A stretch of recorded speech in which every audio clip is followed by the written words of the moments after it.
Lightning like Steve McQueen. I'm in the fast lane when the light turns green. And I built tough, I ain't nothing but grit. Cause I made rugged blood, sweat, and spit. Yeah, like a horse I fly. Better push yourself in for a bumpy ride. I like to play hard, but I work harder. And I weather the storm cause I'm built stronger. This episode is brought to you by SPI Logistics, the premier freight agent logistics firm in North America. For over 40 years, SPI has been diligently building the most successful freight agent network to provide first-class relationships for our shippers, receivers, and carrier partners. We are more than another transportation network. We are a dedicated team of professionals united by one singular purpose, and that is to expedite our agents' success. All of our agents are set up for success on day one, as they are provided with a full suite of support staff that is ready to assist them with everything from after-hours emergencies to financial and administrative needs on a no-fee basis. This way, you can focus on continuing to grow your business. There is no financial risk to start, and you have the ability to earn up to 75% in commissions. If you are looking to take control of your financial future and build your business with the backing of one of the most successful logistics firms in North America, visit www.spi3pl.com to learn more. Do me a favor and let them know that the Freight Coach sent you. Hey guys, before we jump into the episode, I wanted to let you know it is brought to you by TIE Software, the battle station for freight brokers. Your TMS should be viewed as a tool to help you execute at a high level in any freight market. With TIE, brokers gain access to a comprehensive platform that has rate intelligence and quoting history converged down to a single screen. TIE also equips your team with all the data they need to confidently negotiate pricing while also allowing them to communicate directly with both carriers and customers from a single command center. With most of your tasks automated through multiple integrations, your team can focus on making strategic decisions and not manual ones. Are you looking to revolutionize your brokerage by giving them a competitive advantage through automation? Visit www.tiesoftware.com/battlestation to learn more. Just do me a favor and let them know that the Freight Coach sent you. What is up, ladies and gentlemen? We are back. We are live. It is the Freight Coach Podcast, the top podcast in transportation, coming to you guys every single weekday, 8:30 a.m. Pacific, 10:30 Central, to break down some industry headlines. But most importantly, you guys provide some actual insight into what you can do with all of this information. If this is your first time tuning in, welcome. This is the real side of freight, ladies and gentlemen. And I say that before every single show. And what I mean by that is I only speak with transportation professionals because at the end of the day, you guys, I want to talk to the right individuals who have done what you're looking to do or who are currently doing what you're trying to achieve. So you can take that information, apply it, utilize it, and see a meaningful difference in your business and your life. Happy New Year's Eve, everybody. It's the final day of 2024.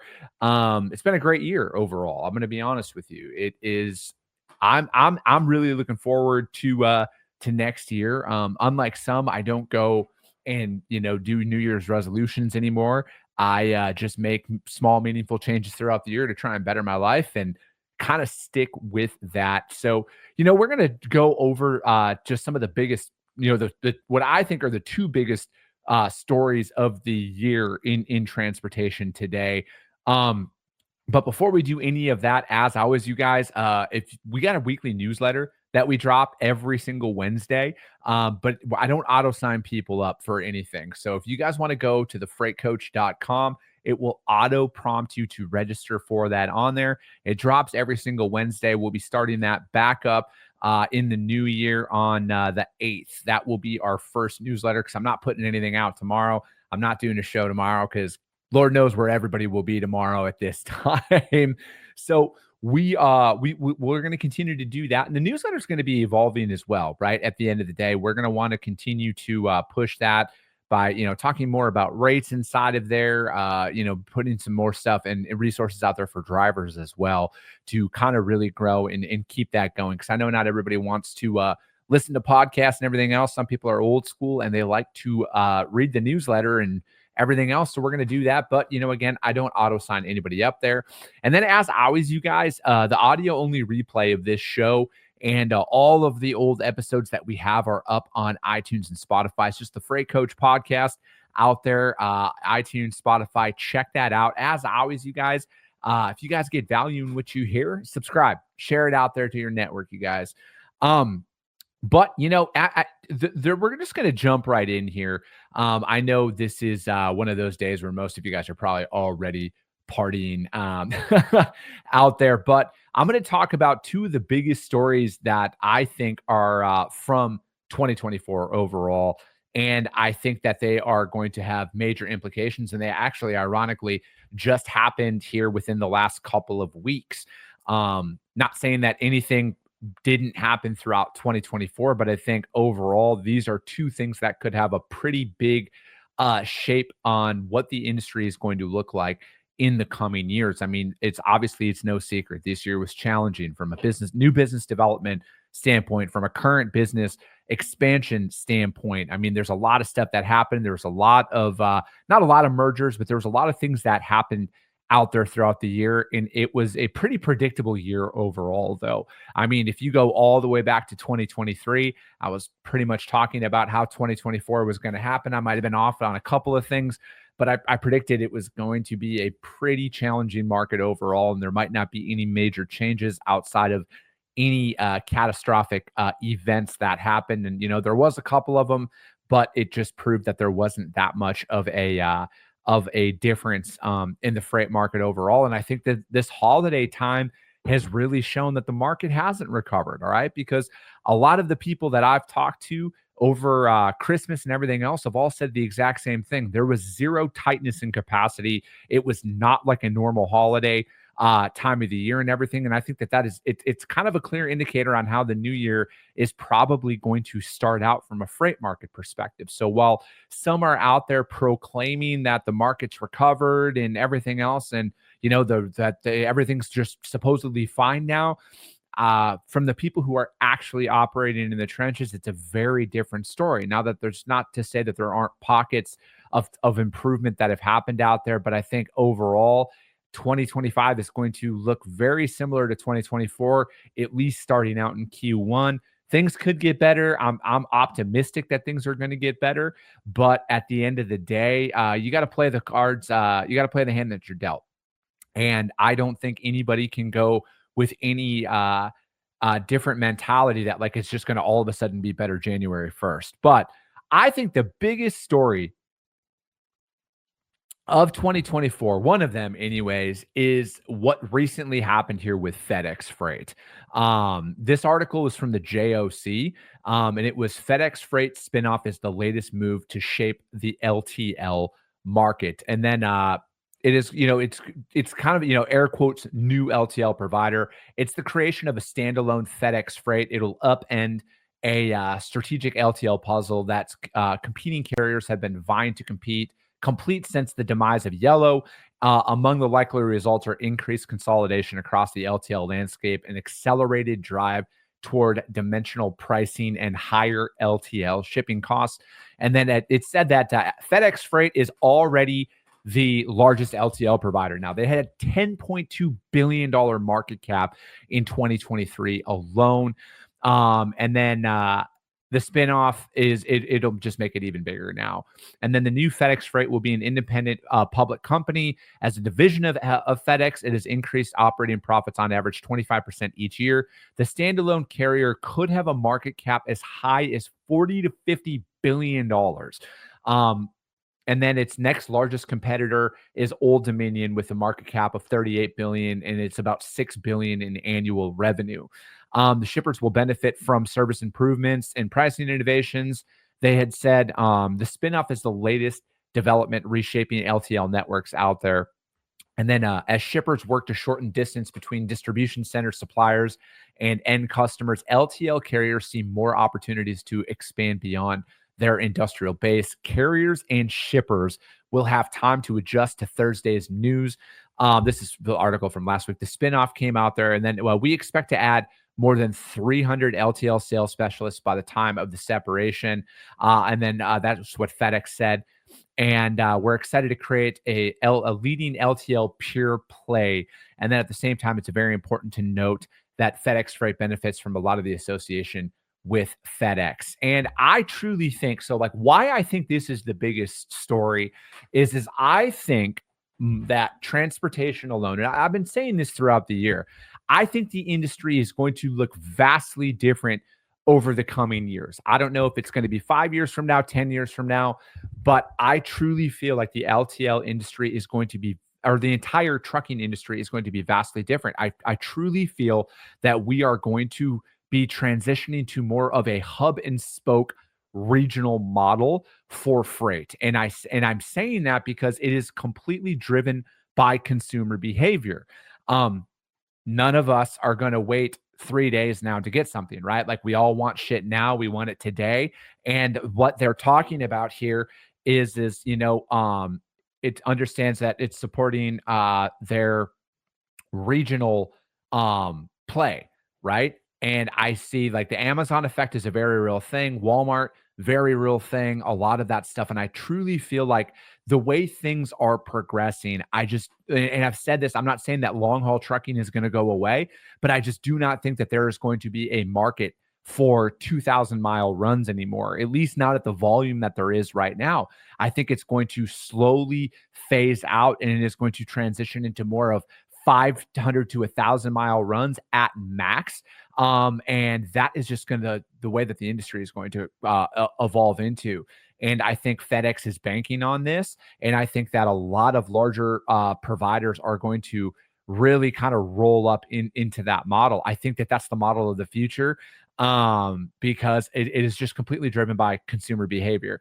And bringing in a full provider like this, of this size, that is now instantly number one. And we all know that FedEx has very deep pockets and they are probably going to come for it.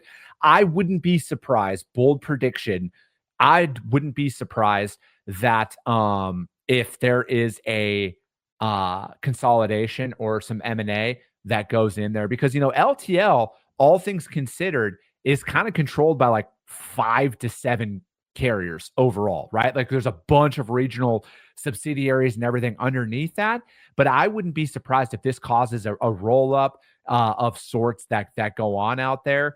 And I think that this is probably the biggest story from this year. I truly do. One of the biggest stories. I truly do, because I think this kind of plays into my long-term prediction of what I ultimately predict is it is going to be a hub and spoke model. That is going to be the future. That is the way that that's just the way the most airlines operate right now. I think it's more efficient. I think that we've been trending in that direction. And I think a move like this by FedEx really kind of solidifies that is the direction that things are going to ultimately end up. I don't think it's going to be in the next like 2 years or anything like that, but I truly feel like as people want more, they want more faster deliveries and everything else that come along with it, it's just going to be the natural progression. It is just a complete consumer driven thing. And I truly feel like this is a very big story that kind of got buried in the holidays here. And the fact that this isn't getting talked, and again, I haven't been searching it all that much. I could be wrong. People could be talking about it a lot that I'm not aware of, but out of all the research that I've done, I haven't seen it. I truly feel like this is one of the biggest stories that are out there because of the aftershock and the after effects that this can and will cause out there. So I think FedEx Freight splitting and coming off onto their own is a very, very big deal. And I think it is going to be it's going to be a pretty significant ripple going into 2025. That article, you guys hit it up, joc.com. They're probably my favorite news source in the transportation industry. I get a lot of my stuff from them. From the JOC. So I would hit them up if you want that article on this one. But again, I think that this is a very big, big deal that, again, I can't see any news. I haven't found any news or posts about it out there, at least at scale, at the scale that I truly feel like it should be. Steve Setka, my man, says small, meaningful changes all year. I believe goal making should be prohibited. Dude, I think goal making and everything has been prohibited and not even thought about since Thanksgiving, brother. But yes, I agree with you, man. Then watched a Ward rig go by yesterday and put on my Britain Lad hat, a mashup of Ward, Pitt, Ohio, A. Dewey, and Southeastern would be formidable. But then that conglomerate would be bought by Knight Swift to take over the nation. Merry Christmas as well. And it says LinkedIn user. Maybe that's Matt Fink. It's been a while since I've seen Matt Fink on the show. But no, I truly think that is probably going to happen. I think that it's going to cause some consolidation out there. I really do. Let me see here. Steve asked, what were my most massive personal and professional accomplishments? And how will you leave 2024 behind and blast through into 2025? Matt, I thought that was you. I miss you, brother. I miss you. Steve, I am going to talk a little bit more about that on Thursday's show, about going into it and what was accomplished in 2024 on a personal level, and what I, again, back to that small, meaningful changes and stuff, and how I don't believe in setting New Year's resolutions. I think those are bullshit, just like I think motivation is bullshit. I'm going to break that down a lot more because I'm not technically finished with what I'm going through right now. Today is the last day of the Live Hard program, and I'm going to go through this because I truly feel like this is the cheat code to life. And I'm going to talk more about that on Thursday's show as everybody is fully recovering from their hangovers and wanting to talk about New Year, New Me fitness and business and all of those other goals and everything else, and why you just literally just need to commit to a lot of things and then just stick with them ultimately. But I think the absolute biggest story of 2024 that will literally reshape everything is Trump getting reelected. This article is from ttnews.com. This just came out, actually, and it talks about the Trump era returning. And I think President Trump getting reelected in November was the absolute biggest thing that could happen out there. And I am of the mindset that we will never have a more pro-business president than Donald Trump. We will not at all in the future. If you go in the past, all of that, Donald Trump will always be the most pro-business president out there, in my opinion. And I think that will have massive upswings for our industry because, people's confidence is going to be back out there. And, obviously there's a lot to be seen, right? Like, I'm not going to ever sit up here and say, and I'm not the one who is worshiping of any candidate or any political party. I am very much middle of the road on a lot of my opinions on things. I am very much pro-America, though. I am always going to be America first in everything because I'm American, and I feel like every American should feel that way. But I'm not here to tell anybody how to think or live because, again, I believe in freedom for all. Your version of freedom might look different than mine, but I want America to win first and foremost. And I truly think a pro-business president coming in there is going to be very beneficial for the country as a whole. And it's kind of funny that you mentioned that guy's name and all of a sudden shit drops off of your viewer count. That's okay with me. Anyways, though, but I think, talking about this, reshaping policies, getting, again, I'm like, as a business owner, you guys, I've already been doing with, about taxes for 2025.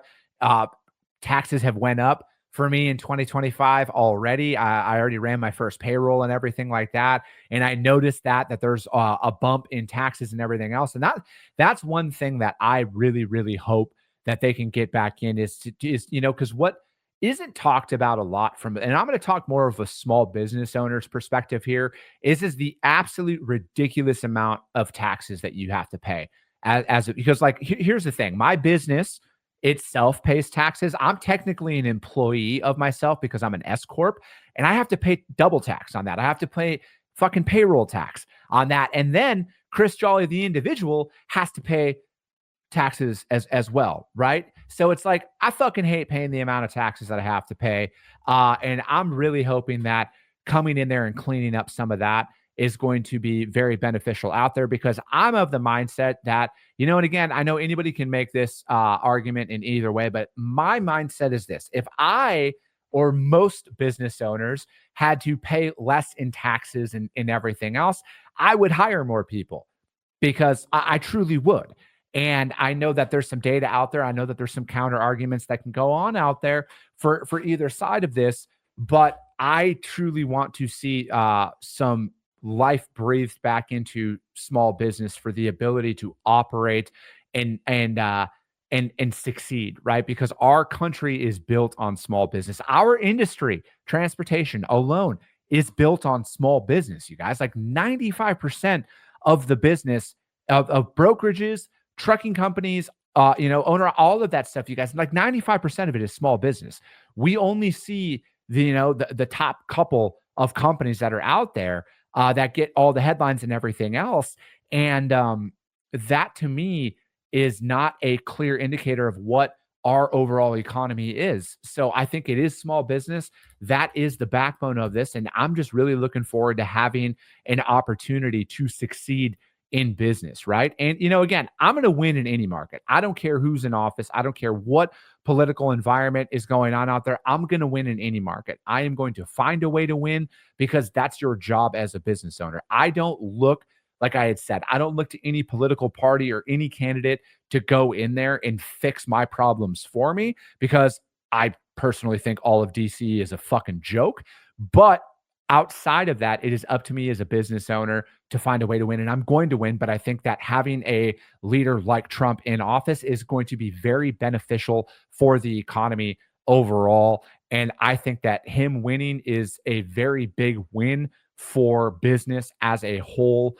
There's going to be a lot that can come about this. And I think that, the Infrastructure Act, that, talking about Trump's transportation agenda is halting programs associated with advancing electric vehicles. The Trump White House intends to focus mostly on promoting domestic energy production, improving existing fuel-powered vehicles, which I think is going to be a win for the industry.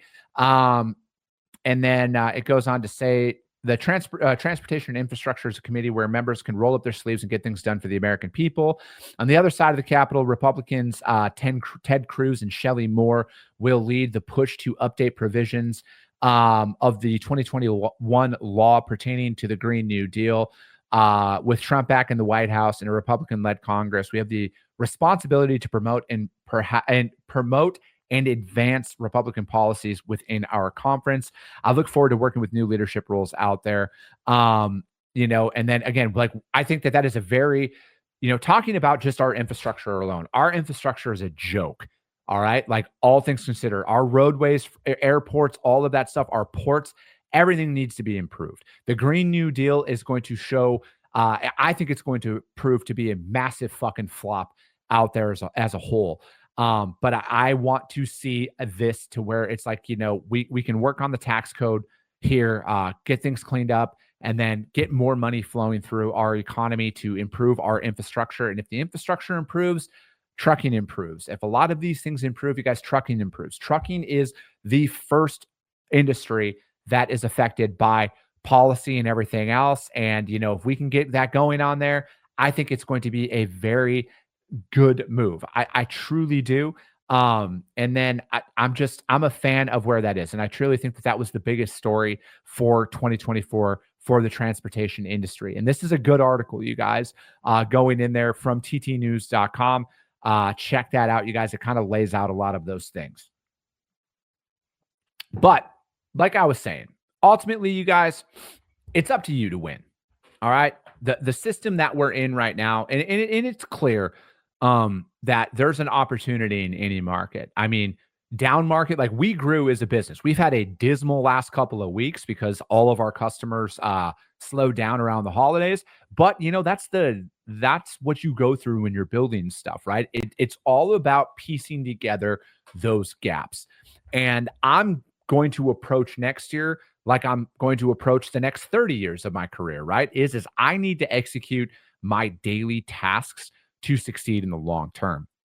And I'm never going to sit here and say, people don't take time off or don't do this, but don't apologize for working for your long-term goals, because it take, contrary to what you will see on social media, it is a lot harder than you think. All right. I've been doing this for 15 years. It has taken me a lot longer than I thought to get new business, to get our business up and running.